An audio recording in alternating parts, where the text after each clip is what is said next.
Hi friends, info tips and ട്രിക്സിൻ്റെ മറ്റൊരു വീഡിയോയിലേക്ക് എല്ലാവർക്കും സ്വാഗതം.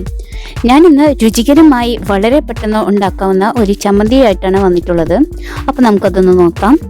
ഇപ്പോൾ ഞാനിവിടെ ഒരു തക്കാളി ചുട്ടെടുക്കുന്നതാണ്. ഇത് നമുക്ക് കനലിൽ ചുട്ടെടുക്കുന്നതാണ് വളരെ രുചികരം. ഇപ്പോൾ ഞാനിവിടെ ഗ്യാസുമിലാണ് ചെയ്യുന്നത്. ഇനി നമുക്കത് നന്നായി ചുട്ടെടുക്കണം, എല്ലാ ഭാഗവും. ഇപ്പോൾ അത് ചുട്ടെടുത്ത് കഴിഞ്ഞു. ഇനി നമുക്ക് അതിൻ്റെ മുകളിൽ ഉള്ള തൊലിയൊക്കെ നമുക്കതൊന്ന് വേർതിരിച്ചെടുക്കാം.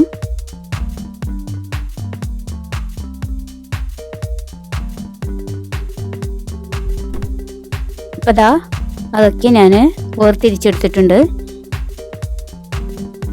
ഇനി നമുക്കിത് കൈകൊണ്ടോ അല്ലെങ്കിൽ സ്പൂൺ ഉപയോഗിച്ചിട്ടോ നമുക്കിതൊന്ന് നന്നായി ഉടച്ചെടുക്കണം.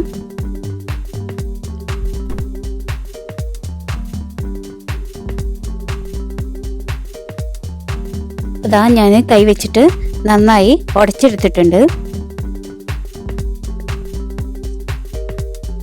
ഇനി നമുക്ക് ഇതിലേക്ക്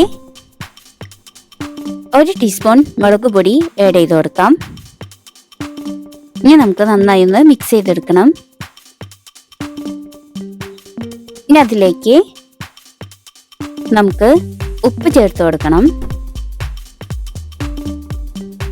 ഇനി ലാസ്റ്റ് അതിലേക്ക് നമുക്ക് കുറച്ച് വെളിച്ചെണ്ണ ആഡ് ചെയ്ത് കൊടുക്കാം.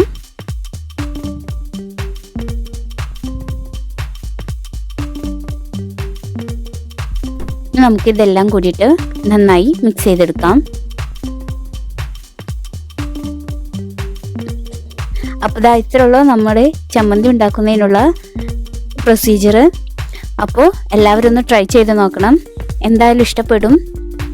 ഇത് കനലിലൊക്കെ വെച്ചുണ്ടാക്കുകയാണെങ്കിൽ നല്ല ടേസ്റ്റ് ആയിരിക്കും. അപ്പോൾ എല്ലാവരും ഒന്ന് ട്രൈ ചെയ്തിട്ട് അഭിപ്രായങ്ങൾ പറയാം. അടുത്ത വീഡിയോയുമായി ഇൻഫോ ടിപ്സ് ആൻഡ് ട്രിക്സ് വരും വരെ എല്ലാവർക്കും ബൈ.